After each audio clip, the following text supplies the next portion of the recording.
எடுத்த உடனே அவர் குட்டி கதை ஒன்று சொல்கிறார். அந்த குட்டி கதை வந்து அவர் குடும்பத்துக்கு தான் சாரம், நாட்டு மக்களுக்கு சாராது. இந்த 6 பேர் இருக்க சில்லுண்டிங்க தான் சேர்ந்துக்கிட்டு அப்பப்போ 10 பேர் 20 பேர்னு கொண்டு நிறுத்தலாம். இந்த காலத்தில் எந்த காலத்துலையும் தாவேக்காவும் அதிமுகவும் கூட்டணி சேர்றதுக்கு வாய்ப்பு கிடையாது. திமுக கிட்ட தானே போனாரு. அப்ப ஆரம்ப காலகட்டத்திலேயே நான் அடிக்கிற மாதிரி அடிக்கிறேன், நீ பிடிக்கிற மாதிரி புடி, நான் அழுவுற மாதிரி நடிக்கிறேன், நீ எனக்கு ஒரு லாலிபப்பு சாக்லேட் வாங்கி கொடு. நல்லா வருது வாயிலன்னு சொன்னார்ல, நல்லா வரணும். 2500 தரேன், உடனடியாக தரேன், தாய்மாமன் சீர் தரேன், 6 சிலிண்டர் கொடுக்குற வருடத்துக்கு, அது நல்லா இருந்திருக்கலாம். இந்த வார்த்தை நல்லா. வர்றவங்க வரட்டும், போறவங்க போகட்டும், நீங்க ஆட்சியாளர் தானே வந்தீங்க. அப்ப மக்களுக்கு நடக்கிற பிரச்சனையை தானே நீங்க கவனிக்கணும். அதிமுகல இருந்து கூட்டணியில இருந்து ஆட்சி உள்ளாட்சி எலெக்ஷனுக்கு போகிறதுக்கு வர்றதுக்கு முன்னே இவங்க எல்லா வேலையும் முடிச்சுடுவாங்க. விஜய் வந்து முதலமைச்சராக உட்காந்து கட்சி நடக்கலை. கட்சி நடத்துறது ஆட்சி அமைக்க நடத்துறதுலாம் ஆதவர்ஜினா தான் முதல் போட்டுவாங்க. அங்கே வந்து சட்டசபை நடக்கலைங்க, தாவேக்காவுடைய கட்சி அலுவலகமாக நடந்துருக்கு. ஒன் சைடாக தான் அவர் வந்து சபாநாயகர் பேசுறது வேண்டி. உட்கார் எல்லாம் தெரியும். சிங்கப்பெண் படையெல்லாம் ஆரம்பிச்சிருக்காங்க. என்ன பட? சிங்கப்பெண் அதிரடி படை. பாப்பா, அந்த சிங்கப்பெண் படைக்கே பாதுகாப்பு இல்லை.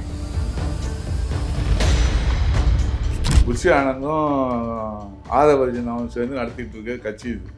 ஆட்சி அவங்க தான் நடத்துகிறாங்க.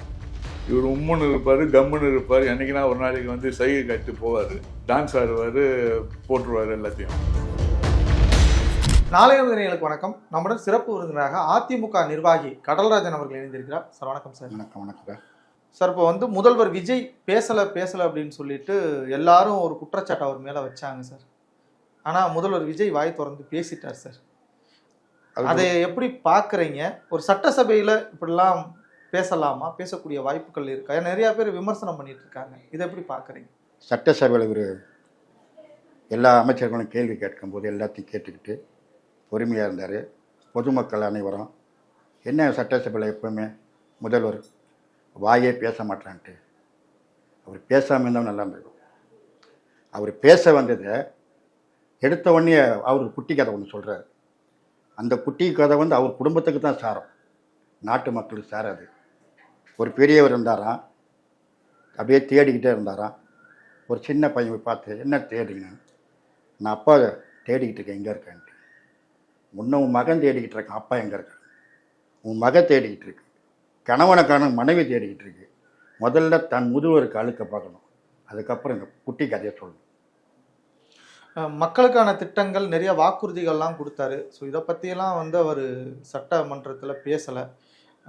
ஏன்னா கஜானா காலியாக இருக்குது, 2500 ரூபா பெண்களுக்கு தரேன்னு சொன்னார். அப்புறம் வந்து வேலையில்லா பட்டதாரிகளுக்கு வந்து 4000 ரூபா சொன்னார். இதெல்லாம் ஒரு ஆக்கப்பூர்வமான தேர்தல் வாக்குறுதிகள்லாம். இதை பற்றி அவர் பேசியிருக்கலாம்னு மக்கள் அதெல்லாம் பார்த்துட்டு தானே இருப்பாங்க.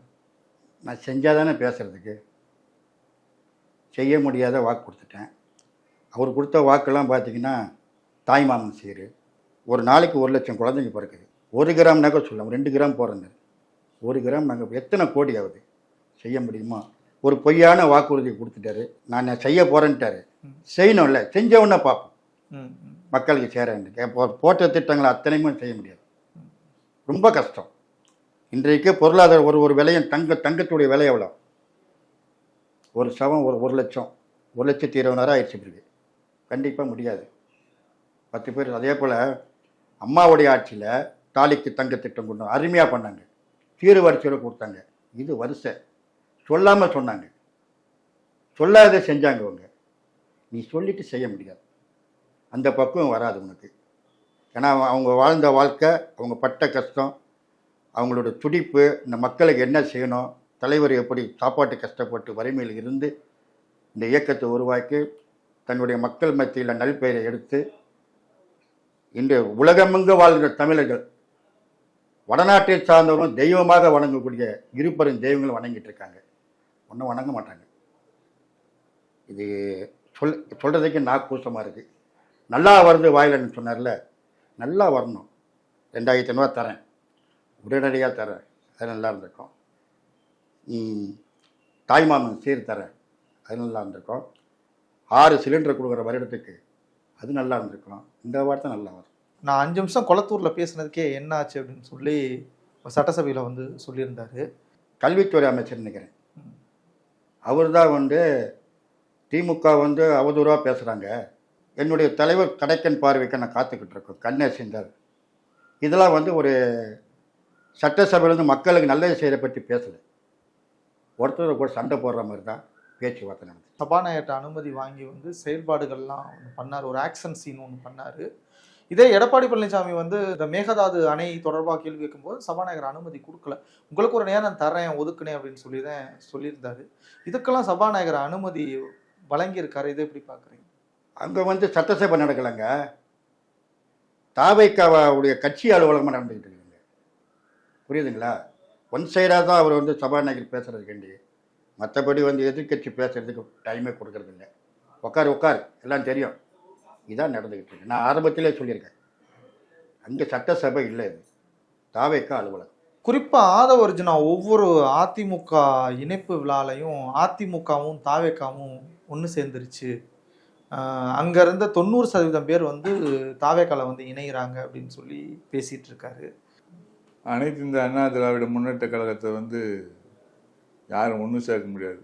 இந்த தாவேக்கா திமுக எல்லாத்துக்குமே எதிர்ப்பான ஒரே ஒரு கட்சின்னா அதிமுக தான். இவங்கெல்லாம் ஒன்றா கூட்டணி மாதிரி, இவங்க எல்லாருமே ஒன்றா சந்திச்சுக்கிட்டவங்க, பேசிக்கிட்டவங்க, எல்லாம் பண்ணவங்க. இருக்கிற 24 பேர் போயிருக்காரு. 26 பேர் போனதில் 20 பேர் வந்துட்டாங்க. இந்த 6 பேர் இருக்க சில்லுண்டிங்க தான் சேர்ந்துக்கிட்டு அப்பப்போ 10 பேர் 20 பேர்னு கொண்டு நிறுத்துகிறாங்க. எந்த காலத்துலேயும் தாவேக்காவும் அதிமுகவும் கூட்டணி சேர்றதுக்கு வாய்ப்பு கிடையாது. இவங்க 10 பேரை கூட்டிகிட்டு போயிட்டு கட்சி நான் தான். இவங்களுக்கு வந்து திமுகவுடைய எம்எல்ஏக்களை வச்சு ஆட்சி அமைப்பாங்க, அதிமுக எம்எல்ஏங்களை கூப்பிட்டு வச்சு ஆட்சி அமைக்க பார்ப்பாங்க. இதுக்கு இடையில திமுக அதிமுகலேருந்து அடிமட்ட தொண்டன், வட்ட செயலாளர், பகுதி செயலாளர், மாவட்ட செயலாளர் சில துரோகிங்க போயிருக்காங்க. அவ்வளோதான். கீழே இருக்க பேஸ் அப்படி தான் இருக்குது. இன்னும் யாரும் போகலை. அவன் சம்பாதிச்சு வச்ச பணத்தை காப்பாற்றிக்கிறதுக்கு ஓடி இருக்கான்.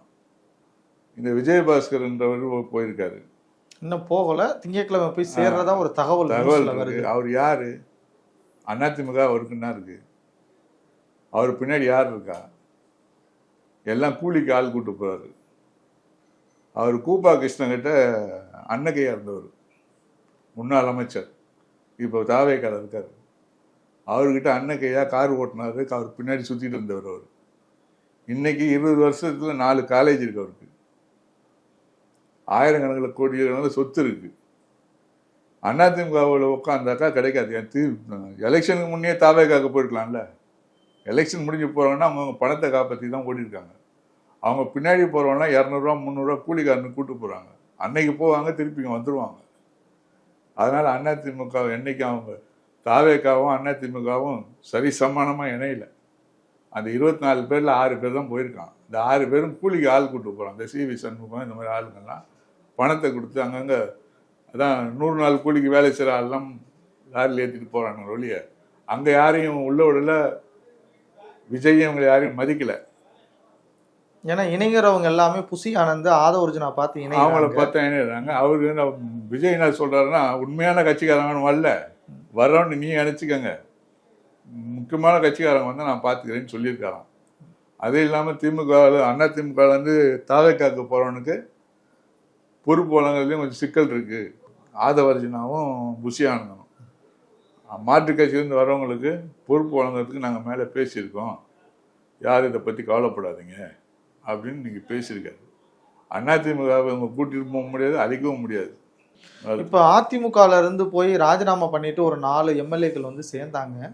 அவங்களுக்கு வந்து சீட்டு இல்லை அப்படிங்கிற ஒரு தகவல் வந்து செய்தியில் வருது. சீட்டு கிடையாது, ஏன்னா அவங்க பேர் கெட்ட பேர் வந்துருச்சு அப்படின்ட்டு. இப்போ போன இந்த 5 பேருக்குமே சீட்டு கிடையாது. அது திட்டவட்டமாக சொல்லிட்டாங்கண்ணா. இவங்க சுயேட்சையிலே நிற்க முடியாது, போனால் உதப்பாங்க. அங்கே இவங்களுடைய இதுனாச்சுன்னா திருப்பி அதிமுக ஓடியார ஒரு சூழ்நிலை உருவாக்கிட்டு இருக்கு. அதையும் பேசிட்டு தான் இருக்காங்க. இந்த விஜயபாஸ்கர் கூட இப்போ போகிறேன்னு சொல்கிறவர் கூட இப்போ பேச்சுவார்த்தை நடந்துகிட்டு இருக்குன்னு சொல்லி எங்களுக்கு தகவல் வருது. இப்போ போனவங்க எல்லாத்துக்கும் சீட்டு கிடையாது, யாருக்குமே சீட்டு இல்லைன்றது தெளிவாக சொல்லிட்டார் அவர். இவங்க நின்றாலும் ஜெயிக்க முடியாது, மக்கள் வந்து நம்மளை புறக்கணிப்பாங்கன்னு சொல்லி அவங்க பயப்படுறாங்க தாவேக்கால. அதனால இவங்களுக்கு சீட்டு கிடையாது அப்படின்னு சூழ்நிலைக்கு வந்திருக்கிறாங்க. இப்போ நடக்கக்கூடிய தாவேக்கா ஆட்சியில் நடக்கக்கூடிய குற்ற சம்பவங்கள் வந்து நாளுக்கு நாள் அதிகரிச்சிட்டு இருக்கு. இது முடிக்க அந்த துறை மந்திரியா இருக்கக்கூடிய முதலமைச்சர் வந்து இது முடிக்க வாய் திறந்து எதுவும் பேசலை. கண்டிப்பா இந்த உள்ளாட்சி தேர்தலில் அது எதிரொலிக்குமா? இப்போ வந்து 300 பாலியல் குற்றவாளிகள் வராங்கன்னாக்கா அதில் 150 பேர் இவங்க தான் இருக்காங்க, தாவேக்கா நிர்வாகிகள் தான் இருக்கிறாங்க. இவங்க வந்து இப்போ உள்ளாட்சி எலெக்ஷனுக்கு போகிறதுக்கு வர்றதுக்கு முன்னே இவங்க எல்லா வேலையும் முடிச்சுடுவாங்க. ஏன்னு சொன்னால் விஜய் வந்து முதலமைச்சராக உட்காந்து கட்சி நடக்கலை. கட்சி நடத்துறது ஆட்சி அமைக்க நடத்துறதெல்லாம் ஆதவர்ஜனா தான். முதல் போட்டுவான் அவன் தான் எல்லாத்தையும் நடத்திட்டு இருக்கான். இவ எல்லா குற்ற சம்பவங்கள் இருக்க பின்னணியில் இருக்கவங்கலாம் ஆதவர்ஜனாவுக்கு கீழே இருக்கவனுக்கு தான். இது விஜய்க்கு தெரியாது. இது கீழே வந்து விஜயை வந்து 1 வருஷத்துக்குள்ளே அவரை அனுப்பிடுவாங்க வீட்டுக்கு. அப்போ உள்ளாட்சியில் இவங்க எப்படி ஜெயிச்சு வெளியே வர முடியும்? இவங்க 107 சீட்டு ஜெயிச்சாங்கன்னாக்கா உள்ளாட்சி தேர்தலில் 100 சீட்டு ஜெயிக்கிறதே கஷ்டம். இது வந்து புஷி ஆனந்தும் ஆதவர்ஜனாவும் சேர்ந்து நடத்திட்டு இருக்க கட்சி. இது ஆட்சி அவங்க தான் நடத்துகிறாங்க. இவர் உம்முன்னு இருப்பார், கம்முன்னு இருப்பார். என்னைக்குன்னா ஒரு நாளைக்கு வந்து சைகை கட்டு போவார், டான்ஸ் ஆடுவார், போட்டுருவார் எல்லாத்தையும். இது முடிஞ்சிடுச்சு. இப்போ அடுத்தது இன்னும் 1 வருஷம் பொறுத்து பேசுவார், ஒரு 6 மாதம் பொறுத்து.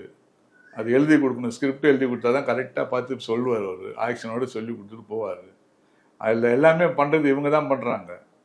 ஆதவர்ஜனா இருக்கிற வரைக்கும் அவர் எங்கேருந்து வந்தார், திமுக வந்து விடுதலை சிறுத்தைக்கு வந்தார், விடுதலை சிறுத்தையில் இங்கே வந்தார், திருப்பி எல்லாத்தையும் கொண்டு போய் திமுகலையும் அண்ணா திமுகலையும் ஒப்படைச்சிட்டு போயிடுவார் அவர் போகும்போது. இதுதான் நடக்கும் இந்த 1 வருஷத்துக்குள்ள. திமுக கூட போட்டியிட்ட கூட்டணி கட்சிகள்லாம் தாவேக்காட்ட போயிட்டாங்க. அது மாதிரி வந்து அதிமுக கூட்டணி அமைச்ச கட்சிகள்லாம் இன்னும் அதிமுகவில் தான் தொடர்ந்துட்டு இருக்காங்க. இதே சூழ்நிலையில் இப்போ வரக்கூடிய உள்ளாட்சி தேர்தலை சந்திச்சா அதிமுக எப்படிப்பட்ட வெற்றி பெறும்? இப்போ நடக்கக்கூடிய இந்த பெண்களுக்கு எதிரான வன்கொடுமைகள், அப்புறம் அங்கங்கே பவர் கட்லாம் நிறையா ஆயிட்டு இருக்கு. இதெல்லாமே இந்த உள்ளாட்சி தேர்தலில் எதிரொலிக்குமா? அதிமுக கூட கூட்டணி வச்சவங்க ஒருத்தர் கூட பிரியலை, திமுக கூட கூட்டணி வச்சவங்க பிரியிறாங்க. தலைவர்னு சொல்லக்கூடாது, தம்பி விஜய் வந்து பிரச்சாரம் பண்ணும்போதெல்லாம் எனக்கும் திமுகவுக்கும் தான் போராட்டம், எனக்கும் திமுகவுக்கும் தான் போராட்டம், திமுகவை எதிர்த்து தான் இந்த அரசியலுக்கு நான் வருவேன்னு சொன்னார். அப்போ ஆட்சி அமைக்கிறதுக்கு 107 சீட்டு வந்ததுக்கப்புறம் இவர் திமுகவை எதிர்க்கிறவர் ஏன் அண்ணா திமுக கிட்ட வந்து கூட்டணி கட்சியில் இருக்கிறவங்க என் கூட சேர்ந்து நம்ம கூட்டணி வச்சுக்கணும்னு கேட்கல? திமுக கிட்ட தானே போனார். அப்போ ஆரம்ப காலகட்டத்திலேயே நான் அடிக்கிற மாதிரி அடிக்கிறேன், நீ பிடிக்கிற மாதிரி பிடி, நான் அழுவுற மாதிரி நடிக்கிறேன், நீ எனக்கு ஒரு லாலிபப்பு சாக்லேட் வாங்கி கொடு அப்படிங்கிற கதையாக தான் இதை நாங்கள் பார்க்குறோம். என்னன்னா தொண்டர்கள்லாம் இன்னைக்கு வந்து படையாக போகிறாங்க, விஜய் வாசலில் கேட்டை மூடி திறக்க முடியலை. எங்க நீங்கள் அன்றாடம் சினிமா ஷூட்டிங் நடத்துகிற மாதிரி, சினிமாவில் நடிக்கிற மாதிரி ஒரு பெரிய மாயையை உருவாக்கியிருக்கீங்க. காரணம் என்னன்னா திமுக கூட்டணியிலேருந்து ஒரு 4-5 கட்சியை நம்ம சேர்த்துக்கிட்டோம், இவங்க நம்மளை விட்டு போயிடுவாங்களோங்கிற அன்றாட ஒரு பயம். இந்த பய உணர்வை போக்கிக்கிறதுக்காக, அவங்களையெல்லாம் தக்க வச்சுக்கிறதுக்காக அதிமுகலேருந்து படபடையாக வர்றாங்க. போன வாரம் கூட நான் டிவியில் பார்த்தேன், எடப்பாடியிலேருந்து ரொம்ப பேர் வந்து சேர்ந்துட்டாங்கன்னு சொல்லி, உறவினர் கூட வந்தாங்கன்னு சொல்கிறாங்க. நான் என்ன கேட்குறேன், வர்றவங்க வரட்டும், போகிறவங்க போகட்டும், நீங்கள் ஆட்சியால் தானே வந்தீங்க. அப்போ மக்களுக்கு நடக்கிற பிரச்சனையை தானே நீங்கள் கவனிக்கணும். அதிமுகலேருந்து கூட்டணியிலேருந்து ஆட்சி பிரிஞ்சு வர்றாங்க, ஆளுங்க வர்றாங்கிறது மட்டும் நீங்கள் ஏன் கவனிக்கிறீங்க? மக்களுக்கு என்ன பிரச்சனை அதை தீருங்க. அன்றாடம் ஒரு கற்பழிப்பு, 3 வயசு குழந்தை கற்பழிப்பு, 6 வயசு குழந்தை கற்பழிப்பு, இந்த கற்பழிப்புன்னு கேட்டு வயசான 93 வயசு கிழவியோட கற்பழிக்கிறாங்க. அந்த கிழவியை கூட விட்டு வைக்கல. அப்போ முதலமைச்சர் இதில் ஏன் முன்னுரிமை காட்டலை? இவர் ஓட்டு வாங்கும்போது யாருக்கிட்ட ஓட்டு வாங்கினாரு கேட்டார்? பெண்களை தானே சேர்த்தாரு, பெண்களை தானே மாயா காமிச்சாரு. பெண்களை வச்சு தான் ஆட்சி அமைக்க போகிறாங்கிறத அம்மா மாதிரி தலைவர் மாதிரி ஒரு பாணியை நீ கொண்டு வந்தால் மட்டும் போதாது, அவங்கள விட ஒரு படி ஒசத்தியா நீ மக்களை பெண்களை காப்பாற்றணும். இல்ல குறிப்பா திமுக ஆட்சியிலேயே இதே ஒரு பிரச்சனை இருந்துச்சு இல்ல, பெண்களுக்கு எதிரான பிரச்சனைகள் திமுக ஆட்சியில இருந்துச்சு. கண்டிப்பா குறிப்பா விஜய் ஆட்சியில வந்து இது பெரிய ஒரு லெவல்ல பேசப்படுது. ஏன் அந்த மாற்றம் சொன்ன வார்த்தைனாலயா? மாற்றம் ஏமாற்றம் தான். இது மாற்றத்துக்கு இல்லை. அவங்க ஜெயிச்சிருவோம், நம்ம ஆட்சி கட்டில் வந்துருவோம், முதலமைச்சராலாம் வந்துருவோம்லாம் அவங்க நிற்க கிடையாது. ஏதோ ஒன்று வருவோம், எதிர்கட்சியாக உட்காருவோம், அண்ணா திமுக நின்னாலும் பரவாயில்ல, திமுக நின்னாலும் பரவாயில்ல, அவங்கள எதிர்த்து கேள்வி கேட்குற இடத்துல நம்ம உட்காருவோன்னு வந்தாங்க. ஆனால் எல்லாமே தலைகீழ மாறி போச்சு. சரி, திமுகவை தான் எதிர்ப்புன்னு சொல்லிட்டு வந்தீங்க. 107 வந்ததுக்கப்புறம் திமுக கிட்ட தான் போய் நின்று காலில் விழுந்து, ஸ்டாலின் காலில் விழுந்து, உதயநிதியை போய் கட்டி பிடிச்சி எல்லாமே பண்ணுனீங்க. ஆனால் அவ்வளோ பண்ணுனீங்க. ஆட்சிக்கு வரும்போது ஒரு தலைவரை விடாமல் போய் சந்திச்சிங்க, எல்லார் தலைவர் வீட்டுக்கும் போனீங்க. ஏன் எடப்பாடி என்னன்னு பார்க்க நீங்கள் வரல? வந்திருக்கலாம்ல. அனுமதி கொடுக்கப்படலை அப்படின்னு சொல்லி அவங்க துறை மினிஸ்டர் அதாவது சொல்றாங்க. வாய்ப்பு இல்லை. ஏன்னா இந்த எலெக்ஷன் ஆரம்பிக்கும் போது, பிரச்சாரங்கள் நடக்கும்போது அண்ணன் ஒவ்வொரு முறையும் சொன்னார், வலுவான கூட்டணி அமையும். அப்ப ஒரு கூட்டத்துல கூட இதே தாவேகா கட்சி கொடியை நிமித்திட்டு ஒரு தொண்டர் நின்னார். நீங்க எல்லாரும் உத்து நோக்குங்க, உங்களுக்கு தெரியும்னு சொன்னார். மறைமுகமா சொன்னார். ஏன்? எப்பயுமே சின்ன பிள்ளைங்க நாம பெரியவங்களை பார்த்து அவங்க வழி நடக்கணும்னு நடந்தா மட்டும்தான் ஒரு நல்ல விஷயங்களை மக்களுக்கு தர முடியும். நீங்க என்ன நினைக்கிறீங்க? 2 கட்சியில எதையாவது ஒரு கட்சியை நம்ம அடிச்சிடணும், ஆக்கிரமிப்பு பண்ணிடணும் நீங்க நினைக்கிறீங்களே தவிர மக்களை காப்பாற்றணும்னு நீங்க யாரும் இன்ன வரைக்கும் நினைக்கல. அதை செய்வோம், 6 சிலிண்டர் தருவோம், 2500 தருவோம், பிறந்த நாள் வந்தா நாங்க கொண்டாடுவோம், பிறந்த நாளுங்க இவ்வளோ அறிக்கையை நாங்க அறிவிப்போம்னு சொன்னீங்க, அறிவிச்சிங்க. எதுவுமே இன்ன வரைக்கும் வரலையே. தினந்தோறும் கற்பழிப்பு, தினந்தோறும் பான்பராக்கு, குட்கா, அது என்னது கஞ்சா, இதுதான் வருது டிவியில. சட்டத்திட்டம் என்ன கொண்டு வந்தீங்க? கஷ்டப்பட்டாங்கல்ல குழந்தைங்க, பாதிக்கப்பட்டாங்கல்ல, பாதிக்கப்பட்டவங்களுக்கு என்ன கடுமையான சட்டம் கொடுத்துருக்கீங்க? சிங்கப்பெண் படையெல்லாம் ஆரம்பிச்சிருக்காங்க. என்ன படம்? சிங்கப்பெண் அதிரடி படை. பாப்பா, அந்த சிங்கப்பெண்ணு படைக்கே பாதுகாப்பு இல்லை. அந்த பொண்ணு கத்தி கதறிக்கிட்டு ஒடியாடுற மாதிரி ஆயிப்போச்சு. வேற ஆளுங்க சரி, நான் என்ன கேட்குறேன், சிங்கப்பெண் படம் ஆரம்பிச்சிங்க, கற்பழிப்பு பாலியல் வன்கொடுமை செய்யறவங்க எல்லாமே உங்க கட்சியில இருக்கிறவங்க தானே செய்யறாங்க. அதுக்கே நீங்க முதலமைச்சர் ஒரு அறிக்கையை விடல? தொண்டர்கள்லாம் வந்து சரியான முறையை பயணிக்கணும், சரியான பாதையில போகணும். ஏன்னா அங்கள் கேக்குதா, தம்பி கேக்குதா, இவ்வளவு கஷ்டத்துல இருக்காங்களே மக்கள், நான் நிறுத்துவேன்னு சொன்னீங்கல்ல. நீங்க எதையுமே நிறுத்த வேணாயா. சிலிண்டர் தர வேணாம், 2500 பணம் தர வேணாம், மக்களுக்கு நல்லது செய்ய வேணாம். உங்க தொண்டரை கண்டிக்கணுமா இல்லையா? ஒரு தடவை சரி தெரியாம செஞ்சுட்டான்னு விடலாம். அது எப்படி 300 கொலையில 150 கற்பழிப்பு உங்க தொண்டர்களே செய்யறாங்க? நீங்க ஏன் தொண்டருக்கு அறிக்கை விடல? ஏன்னா நம்ம இப்பதான் வந்திருக்கோம், தப்பி தவறி தம்பராம்பழப்ப பழச்சி தலை தப்பிச்சிச்சிரா அப்பான்னு சொல்லிட்டு வந்து நம்ம உக்காந்துட்டோம். இந்த உக்காந்த சேரை தூட்டு நம்மளை தூக்கிட போறாங்களோன்னு ஒரு பயத்துல தொண்டர்களை நீங்க கண்டிக்கல. ஆனா இதே தலைவரா இருக்கட்டும், சரியான வழிமுறை, ஒரு தவறு செஞ்சா உடனே கூப்பிட்டு நின்ன இடத்துல அடிப்பாரு. வழியில போனா கூட ஏன் தப்பு செஞ்சேன்னு அடிப்பாரு. அம்மாவா இருந்தா உடனே கூப்பிட்டு பதவியை விட்டு எடுப்பாங்க. இன்னைக்கு அதே வழியில வந்த எங்க எடப்பாடியார் அண்ணன் அதைத்தான் செய்யறார், கண்டிக்கிறார். தவறு செய்தால், அதை தெரிந்து செய்தால் அவன் தேவன் என்றாலும் விடமாட்டேன்னு சொல்லுவாங்க. பாட்டுகளும் சரி, கருத்துக்களும் சரி, எடுத்த படங்களும் சரி, அவங்க வழி நடத்தினது சரி. ஒரு கொள்கை, மக்களால் நான் மக்களுக்காகவே நான், உங்களால் நான் உங்களுக்காகவே நான் தான் சொன்னாங்க அம்மா. அதுக்கு என்ன அர்த்தம்? ஒருத்தன் எடப்பாடி என்ன ஒரு மீட்டிங்ல பேசிக்கிட்டு இருக்காரு, கீழே நின்று ஒரு பையன், நான் மீண்டும் ஆட்சி கட்டிலே வந்தா உங்களுக்கு அத்தனை நல்ல விஷயங்களையும் செய்வேன்னு சொல்றாரு. ஐயா, அம்மா உணவகம் அதை பார்த்து நான் அழுதேன். அம்மா உணவகங்களெல்லாம் என்ன செஞ்சிச்சு? சரி, இன்னைக்கு இவர் வந்திருக்கிறாரு, மீண்டும் அம்மா உணவகங்களே புதுக்கப்படும். ஏன் அம்மா போட்டோ எடுத்த? அம்மா போட்ட திட்டம் உனக்கு பிடிச்சிருக்கு, அம்மா செஞ்ச மாதிரி கொள்கை பிரகாரம் வரணும்னு நீ நினைக்கிற. அந்த படத்தை மாட்டிட்டு பக்கத்துல உன் படத்தை மாட்டிக்க வேண்டியதானே? அந்த படத்தை எடுத்துட்டு உன் படம் எதுக்கு? அப்ப அது யாரு உணவகம்? கேள்வி கேட்கணும்ல. அது மாதிரி அவங்களா என்னமோ பண்ணிக்கிட்டு படப்படையா வருது, தொண்டரா வருது. இந்த உள்ளாட்சி தேர்தல் வந்தாதான் இவங்க கதை நாரி போச்சா என்னாச்சுன்னு தெரியும். இல்ல 6 மாதத்துல இடைத்தேர்தல் வருது. அது இடைத்தேர்தலும் அதிமுகவோட கோட்டை தான் அப்படின்னு சொல்லுவாங்க. அதுல எதிர்பார்க்கலாம்ல? எதிர்பார்க்கலாம்னு இல்லப்பா, பில்டிங் ஸ்ட்ராங்கு, பேஸ் மட்டம் வீக்குன்னு சொல்லுவாங்க. எங்களுது பேஸ் மட்டம் ஸ்ட்ராங்கு, பில்டிங்கு தான் கொஞ்சம் கொஞ்சம். ஒவ்வொரு இடத்துலையும் இப்போ ஒரு பெரிய வீடு கட்டியிருப்பாங்க, ஒரு இடத்துல ஓடு விழுந்திருக்கும், ஒரு இடத்துல ஒரு செவுரில் பூசின சிமெண்ட் விழுந்திருக்கும். இப்போ போனவங்கெல்லாம் அங்கே அந்த மாதிரி தான், ஒரு ஓரமாக பூசப்பட்ட சிமெண்டு, ஒரு கட்டடத்தில் வெளியே போனால் ஒரு செங்கல், மற்றபடி கீழே போட்டிருக்க பேஸ் மட்டும் ரொம்ப வலுவாக இருக்குது. ஆலமரத்தை நாங்கள் அத்தனை பேரும் தாங்கி பிடிச்ச இன்னைக்கு தான் இருக்கோம். ஒரு காலம் அதிமுகவை அழிக்கிறதுக்கோ அதை கெடுக்கிறதுக்கோ யார் வந்தாலும் மொத்த தொண்டர் படையை இருந்து வர்றவனை எதிர்த்து ஓட விடுவோமே தவிர ஒரு காலம் அதிமுகவை அழிக்க விட மாட்டோம். பல்வேறு அரசியல் கருத்துக்களை கூறியதுக்கு நன்றி.